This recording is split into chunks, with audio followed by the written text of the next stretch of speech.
Hi everyone, it's Kathleen. I am here today to work on one of my Alfred blocks. This is the pattern that I bought probably a year ago. It's been that long, but it's sitting in my IKEA cart and I want to get my gosling quilt in there beside my bed. So I got to finish this. I want to. I will give a very detailed flip through of all of these. So I think I have about 16 done and I absolutely love the way they are. Gosh, that's a lot of work. I got this pattern from Forage by Lisa Mattock. Shh, Rusty, no. And I got it for the birds. I am using wool and as a background. It was a scarf that was plaid and I am working on that. So all the backgrounds are just a little bit different. So what do I want to show you? I want to continue working on this. And I thought, well, I'll show you how I merge my stitching. So I did not follow the flowers, the embroidery on Lisa Mattock's pattern. I did my own. So that'll be, well, I'm gonna get one of these out. I want to, let's just get out this one.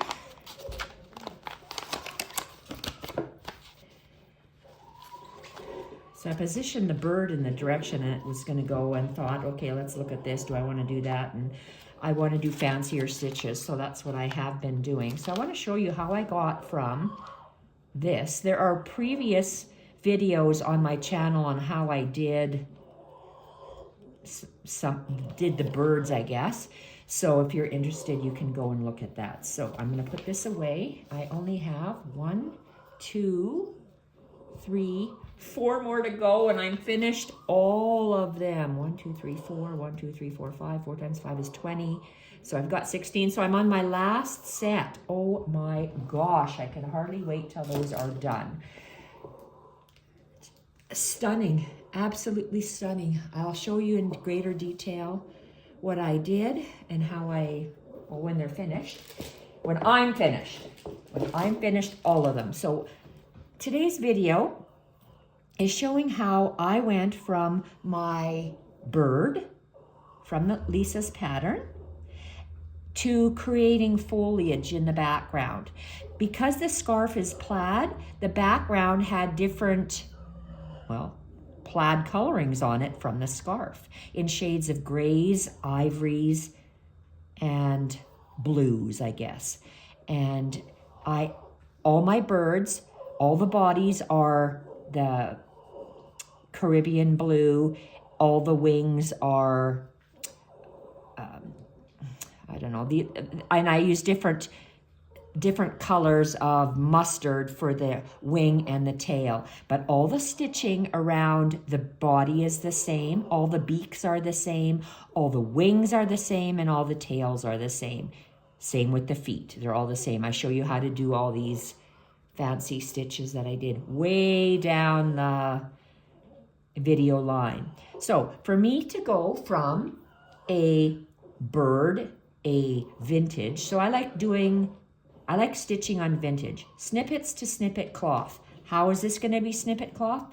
I don't know yet, but I have to get these 4 blocks finished and I'm just plowing my way through it because if I do the same thing over and over and over again, I get bored. I need constant stimulation. Okay, so where do I go? I've done the birds. Thank God I've done the birds. So this is just the empty one. So I'm going to move it to the side. And I can work here. I'm in my dining room. Rusty, get off the table. Gosh, this 3-month-old lab is so big that he puts his paws on my dining table and rests his snout on the table. He's only 3 months. His feet are growing faster than his body. So yes, he is gonna be an 85 pound, wonderful, calm little dog. Big dog. Here I go. Got sidetracked. Where you go from a plain bird. So what I did, I took variegated This is Sue Spargo Elganza Pearl Cotton, size 5. Average size that you buy in the store, or when I say average, I mean readily available is usually size 8. I bought a whole pack, a whole collector's container years ago. Had to mortgage half the house in order to get it, but I got it. And variegated, nice thick pearl cotton. So what I do, I started with, can we see where I am? What can I point with other than my finger? Let's go with this pen. So I did a outline stitch. I love the outline stitch. Single row all the way there. Then I did a double row of outline stitch. Then, okay, that's just my stem. The bird is sitting on a stem.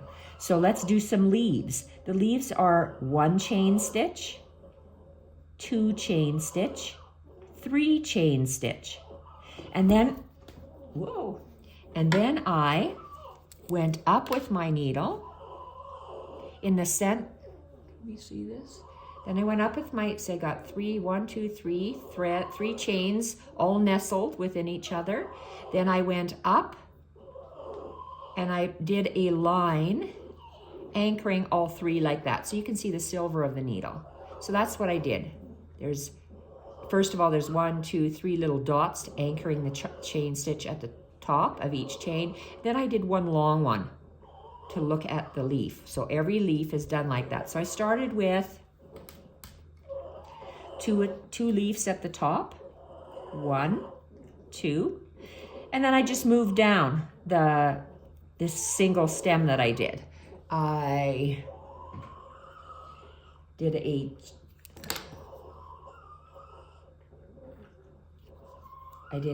second leaf right at the stem.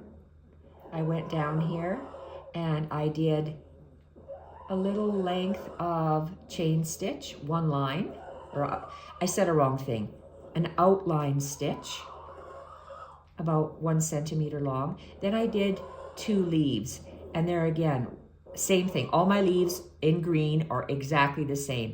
1 chain stitch, then another second chain stitch around it snugly, getting larger and larger as you progress out. So I did that. So some of them I have very few that have stems. So leaves attached to a stem, stem, stem. Gosh, I sang a wrong thing because I can't hear. Anyway, just have a look. I just did some outline stitch for stems and then leaves, and then just some leaves attaching to them. And I try to, when I see a composition, it's this part is a stem, then it's spread out on the bird, long stem, and then I alternated just leaves and then leaves with a little stem.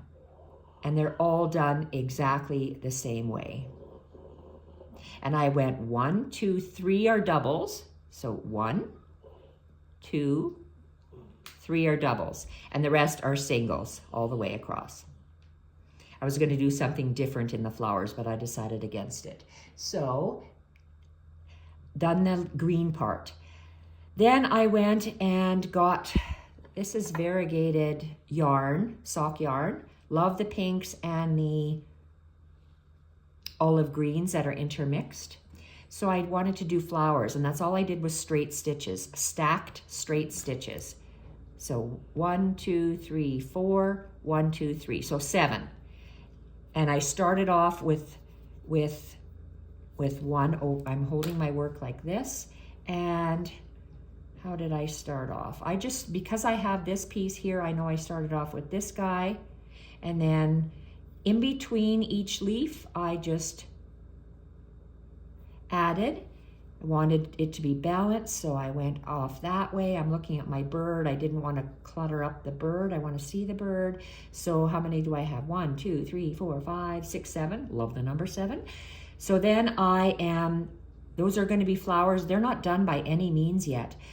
They're just starting. I'm compiling a picture. So I wanted to use, this is sock yarn again, but it's browns, honeys, caramels, and I have it threaded in my needle. And I want to go, it's a triangle shape that I'm making that.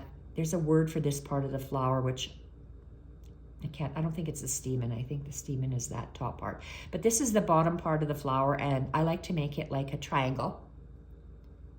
I don't even know if I'm covering it, if you can even see this. It's a triangle that's done with the stacked stitch, or you can call it a satin stitch. And then I did an outline stitch going to the stem. Did the same thing with this one, stacked but in a triangle, and then an outline stitch, again going to this green stem. I looked at it and I thought, what do I want to do here? So I want to fill up underneath the bird, so I just brought out my needle here and I did a stem stitch and I stopped. Stem stitch, outline stitch, it's the same thing. It's just where you hold the thread, either on top or underneath, above or below the working thread. I'm going to show you how I do this one. So to start, I want to come out, I want to have my triangle. This is my point of my flower right here, point. So I need 2 more points, about like that. So I want to come out somewhere like this. So in the back, when I work with wool, I do not tie a knot on the back. I grab because wool is thick. It has a thick core. So I'm just grabbing the top, I'm grabbing the top threads of or yarns or whatever you want, top wool pieces, and I 1/4 of an inch, 3/8 of an inch, and I'm just dragging it through till I don't see the brown, or just see the end of it just a little bit. And then I'm going to take a little bite, and there's 2 fibers. No barking. Jacques, it's okay. Shh. Okay, that person can walk there. Here, you don't have to be on the table anymore. You're finished your bone. Okay, get lost. No. Okay, here I go. Oh, this is the back. I'm anchoring it. So let's push that through. So this, I'm with my thumb, I'm putting my thumb on that hidden part and I'm squeezing it. So I'm holding it in place, and then I'm doing that back stitch to anchor it. So it anchors it, so it's good. So now I want to come out. This is where my thread is. So let's come out somewhere where my triangle is going to be. I want to come out right here.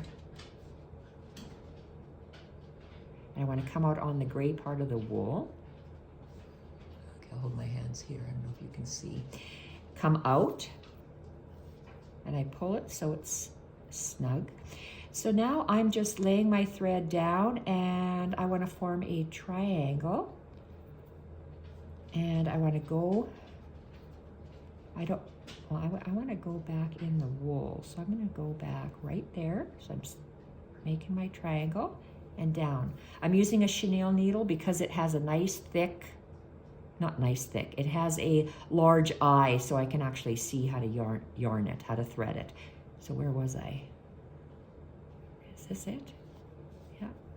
Okay, so then I went top, down, and I'm going to come up again, right beside it, top, down. I want to make it larger. I'm going to go back over the same starting stitch.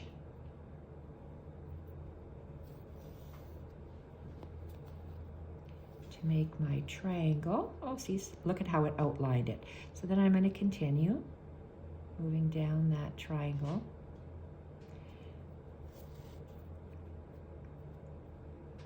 Sometimes my thumb just does not work. Oh well, c'est la vie, it could be worse. Okay, and continuing to make the stitches smaller as we go down, and you'll notice I'm always coming up at the top and I go down along the bottom of that triangle. So let's go I don't want to catch that little piece, so there I am. And I'm going down right beside it, that triangle. I'm following the top of the triangle, and looks like I might need one more.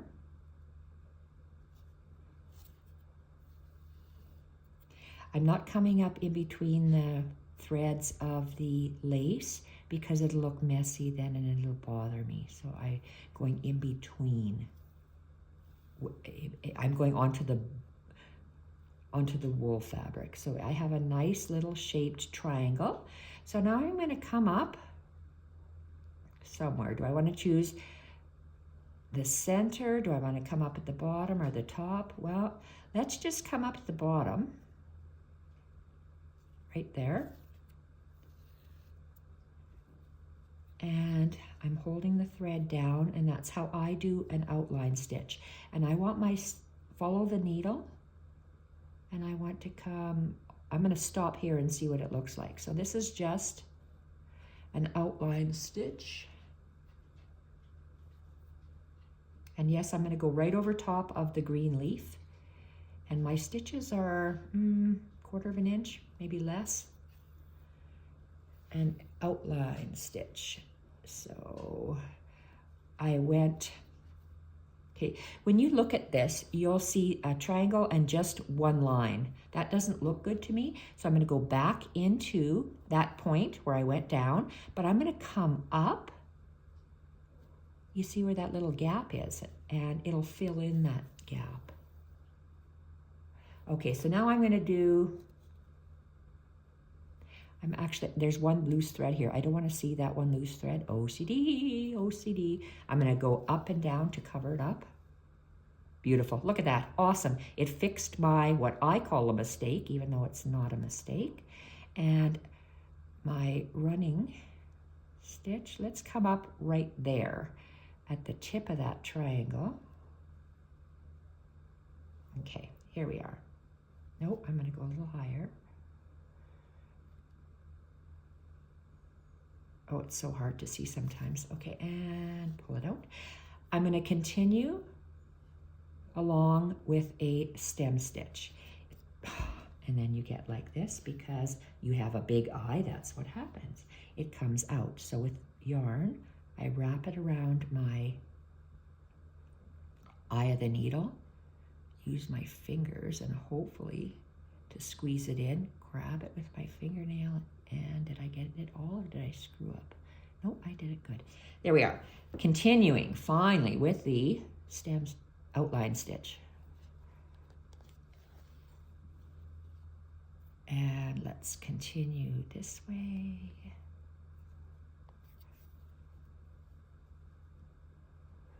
And I'm thinking, because I have this stem and it's supposedly going underneath here. So do I want to join? I'll think about joining the pieces later, and let's just end it right there. Okay, that'll be good for now. I'm going to do my triangle here. I'm going to come up at the end of that bright pink. That's going to be one top side of the triangle, bottom side of the triangle, and let's lay the thread, and I want it like that, so it's all sides are the same of the triangle, and we're going to fill in that triangle. Wow, that's really high. Come on, this is what's underneath. Okay, nope. Okay, so I'm stitching with wool and working on wool. This was pearl cotton. So I'm just filling in that triangle, going as close as I can along the top and then on the bottom.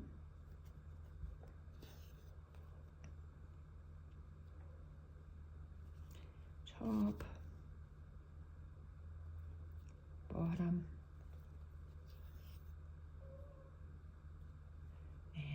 are we here? Let's move it over. Top,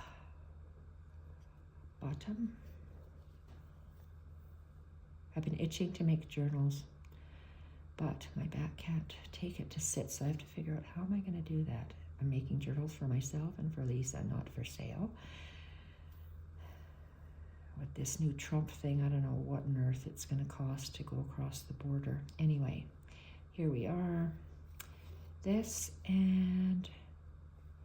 Okay, so what do I want to do? That is straight and then up, straight and then up. So let's do that. I go to the bottom, or towards the bottom line. I'm going to go back in the same hole, go towards the top of the line, and then I'm going to continue.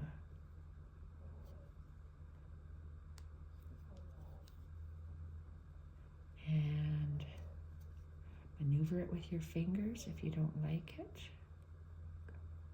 I want it thinner. Okay, let's pull the thread and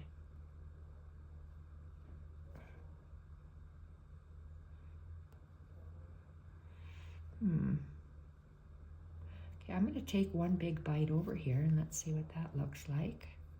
And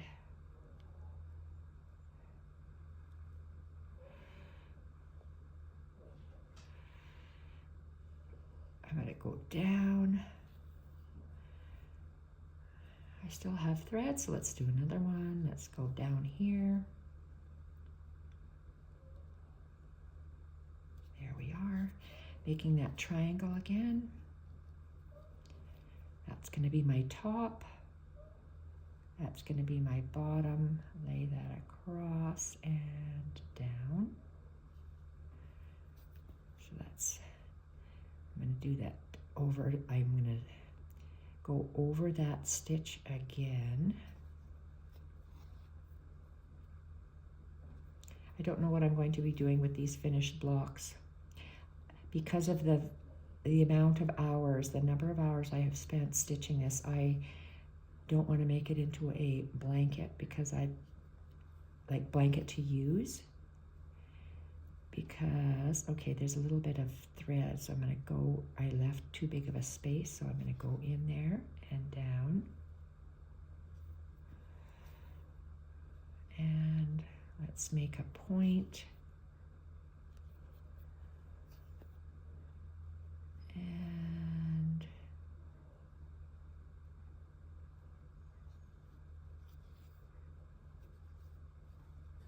let's see where we're, lay it down and where am I going to take this? So I got 1, 2, 3 flowers, and I'm going to join these two. So I'm just going to bring that stitching line, the straight stitch.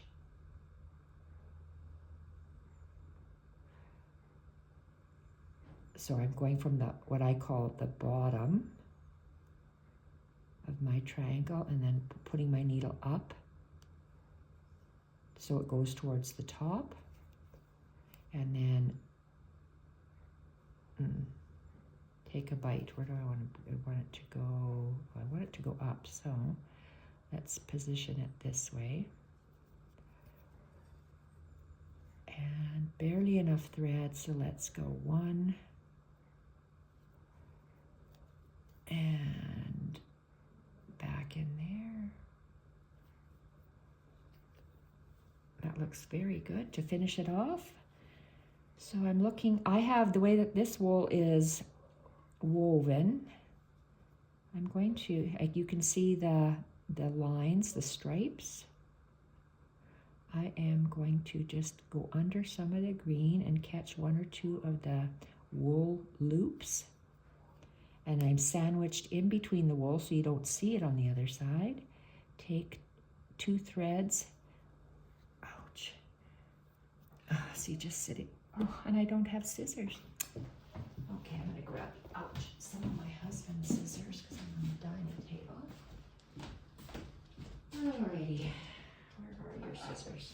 Grab some of his scissors. And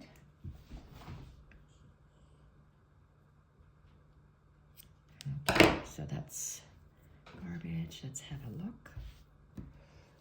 Okay, so I like the way that looks so far. I've got a stem here, 1, 2, and it branched out 3.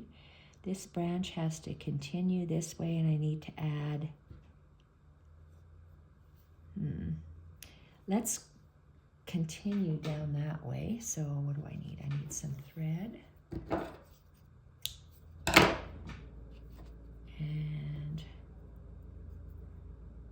loop that yarn around my chenille needle, squeeze it with my fingernails, grab it with my fingernails, and here I am. So I want to blend that in. Okay, so there's nothing under there, so I want to come up.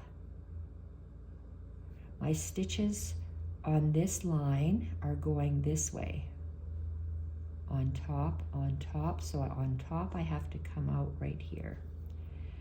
And I want to follow the stripes to anchor it. So I'm just going to grab a bite, go under some threads, and just pull a top. Oh, that sun is nice. Yay, look at that, I got the sun. Okay, I'm grabbing another 2 bites, pulling it slowly, and then looking for my tail. I'm going to squeeze my tail and pull hard, so now it's anchored. Go to the other side, and this is where I want to come up.